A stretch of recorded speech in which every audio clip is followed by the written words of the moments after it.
Hi friends, എൻവോ ടെക്നോളജീസിൻ്റെ പുതിയൊരു വീഡിയോയിലേക്ക് ഏവർക്കും സ്വാഗതം.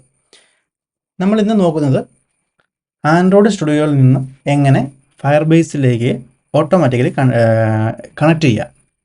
അതാണ് നമ്മൾ ഇന്നത്തെ വീഡിയോയിൽ നോക്കുന്നത്. നമുക്ക് വീഡിയോയിലേക്ക് കിടക്കാം. അതിന് ആദ്യമായിട്ട് ആൻഡ്രോയിഡ് സ്റ്റുഡിയോ ഓപ്പൺ ചെയ്ത് പ്രൊജക്റ്റ് ഓപ്പൺ ചെയ്ത് വെച്ചിട്ടുണ്ട്.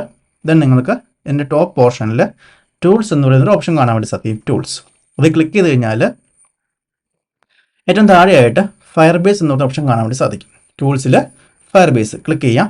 അപ്പോൾ നിങ്ങൾക്ക് റൈറ്റ് സൈഡിൽ ഒരു അസിസ്റ്റൻറ്റ് വിൻഡോ ഓപ്പൺ ആയി വന്നിട്ട് നിങ്ങൾക്കിങ്ങനെ ഫയർബേസിൻ്റെ എല്ലാവിധമായ സർവീസുകളും, അതായത് ഫയർബേസിൽ നിന്ന് നമുക്ക് അവൈലബിൾ ആയിട്ടുള്ള എല്ലാ സർവീസുകളും ഇങ്ങനെ ലിസ്റ്റ് ചെയ്യുന്നതായിട്ട് കാണിക്കും. ഓക്കെ, അപ്പോൾ ഇതിൻ്റെ അത് നിങ്ങൾക്ക് ഏത് സർവീസാണോ നിങ്ങൾ നിങ്ങളുടെ പ്രോജക്റ്റിലേക്ക് ഇൻറ്റഗ്രേറ്റ് ചെയ്യാൻ ഉദ്ദേശിക്കുന്നത് അത് നമുക്ക് ഇവിടെ നിന്ന് ചൂസ് ചെയ്യാം. ഞാനിപ്പോൾ ഇതിനകത്ത് ഉദ്ദേശിക്കുന്നത് ജസ്റ്റ് കാണിക്കാൻ വേണ്ടി അടുത്ത് ക്ലൗഡ് മെസ്സേജിങ് എടുക്കുകയാണ്. ജസ്റ്റ് ക്ലിക്ക് ചെയ്യാം. അപ്പോൾ ക്ലൗഡ് മെസ്സേജിങ് ഓപ്ഷൻ ഉണ്ട്. അപ്പോൾ setup Firebase cloud messaging, setup Firebase cloud messaging Java, രണ്ട് ഓപ്ഷൻ ഉണ്ട്. ഒന്നാമത്തത് കോട്ട്ലിൻ്റെയും രണ്ടാമത് ജാവയുടെയാണ്. നമ്മളിപ്പോൾ കോട്ട്ലിൻ ചെയ്യുന്നതുകൊണ്ട് ഒന്നാമത്തെ ഓപ്ഷൻ ക്ലിക്ക് ചെയ്യാം. ക്ലിക്ക് ചെയ്ത് കഴിഞ്ഞാൽ ഓരോ സ്റ്റെപ്പ് ബൈ സ്റ്റെപ്പ് പ്രോസസ്സുകൾ നിങ്ങൾക്ക് കാണാൻ വേണ്ടി സാധിക്കും. അപ്പോൾ ഇതിൻ്റെ അകത്ത് first option connect to Firebase ഒരു ബട്ടൺ നിങ്ങൾക്ക് അവൈലബിൾ ആണ്. ഇതിൽ ജസ്റ്റ് ഒന്ന് ക്ലിക്ക് ചെയ്യുക. ക്ലിക്ക് ചെയ്ത് കഴിഞ്ഞാൽ ഓട്ടോമാറ്റിക്കലി എന്ത് ചെയ്യും, നമ്മുടെ ഗൂഗിൾ ക്രോം അല്ലെങ്കിൽ നമുക്ക് റെസ്പോൺസ് ബ്രൗസർ ഓപ്പൺ ആയി വന്നിട്ട് നമ്മൾ ഓൾറെഡി ലോഗിനായി കിടക്കണം. ലോഗിനായി വന്നില്ലെങ്കിൽ ലോഗിൻ ചെയ്യാൻ പറയും. ലോഗിനായി കിടന്ന നേരെ നമുക്ക് എന്ത് ചെയ്യാൻ പറ്റും, നമ്മുടെ ഫയർബേസ് കൺസോളിലേക്ക് ഓപ്പൺ ആയി വരുന്നതായിരിക്കും. ദെൻ നമുക്ക് ഇനി എന്ത് ചെയ്യാം, ഇതിൻ്റെ അകത്തുനിന്ന് ആഡ് പ്രൊജക്റ്റ് എന്നൊരു ഓപ്ഷനിൽ ക്ലിക്ക് ചെയ്യാം.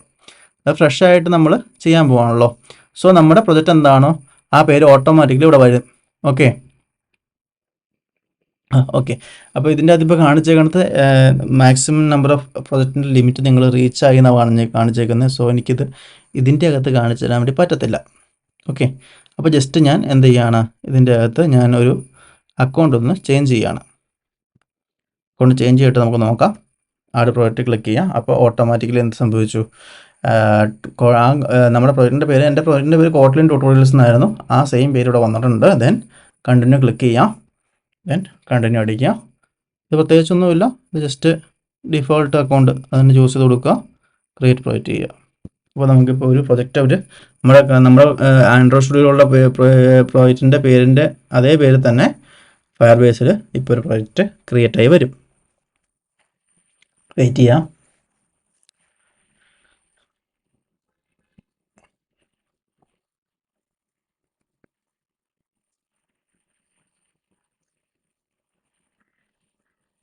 ഓക്കെ, അത് ക്രിയേറ്റ് ആയി കഴിഞ്ഞിട്ടുണ്ട്. നമുക്കിനി കണ്ടിന്യൂ എന്നൊരു ബട്ടൺ ഉണ്ട്, ജസ്റ്റ് അത് ക്ലിക്ക് ചെയ്യാം. അപ്പോൾ ഒന്ന് ഓപ്പൺ എന്താ സംഭവിക്കുന്നത് വെച്ച് കഴിഞ്ഞാൽ ഓട്ടോമാറ്റിക്കലി ആൻഡ്രോയിഡ് സ്റ്റുഡിയോയും ഫയർബേസ് കൺസോളും തമ്മിൽ കണക്ട് ചെയ്യപ്പെടുകയാണ്. നമ്മളൊന്നും ചെയ്യേണ്ട. ഇപ്പോൾ നമ്മൾ ആദ്യം കഴിഞ്ഞ വീഡിയോയിൽ കണ്ട പോലെയുള്ള സ്റ്റെപ്പുകളൊന്നും നമ്മൾ ചെയ്യേണ്ട. അതൊക്കെ ഓട്ടോമാറ്റിക്കലി ഇപ്പോൾ ബാക്ക്ഗ്രൗണ്ടിൽ സംഭവിച്ചുകൊണ്ടിരിക്കുകയാണ്. അത് ഓട്ടോമാറ്റിക്കലി നമ്മുടെ പ്രോജക്റ്റിൻ്റെ പാക്കേജിനെയും ഇവിടെ രജിസ്റ്റർ ചെയ്യപ്പെടുന്നു. Then Google service GSN file automatic download ചെയ്ത് അത് എവിടെയാണോ പ്ലേസ് ചെയ്യപ്പെടേണ്ടത് അവിടെ ഓട്ടോമാറ്റിക് പ്ലേസ് ആയി വെക്കപ്പെടുന്നു. അങ്ങനത്തെ കാര്യങ്ങളൊക്കെ ഇവിടെ സംഭവിച്ചു കഴിഞ്ഞു. ദെൻ നമ്മളിപ്പോൾ കണക്ട് എന്ന ഒരു ഓപ്ഷനിൽ ചോദിക്കുകയാണ്, കണക്ട് ചെയ്തിട്ടെന്ന് ചോദിക്കുകയാണ്. അതിന് ബാക്ക്ഗ്രൗണ്ടിൽ പ്രോസസ്സിങ് കഴിഞ്ഞു, നമുക്ക് കണക്ട് കൊടുക്കാം. അപ്പോൾ your Android Studio project is connected to your Firebase Android app. Okay, അപ്പോൾ നമുക്കിപ്പോൾ എന്ത് സംഭവിച്ചു, നമ്മുടെ പ്രൊജക്റ്റുമായിട്ട് ആൻഡ്രോയിഡ് സ്റ്റുഡിയോ പ്രൊജക്റ്റുമായിട്ട് ഫയർബേസ് ഇപ്പോൾ കണക്ട് ആയി കഴിഞ്ഞിട്ടുണ്ട്. ഇത്രയേ ഉള്ളൂ ഇതിൻ്റെ സ്റ്റെപ്പ്.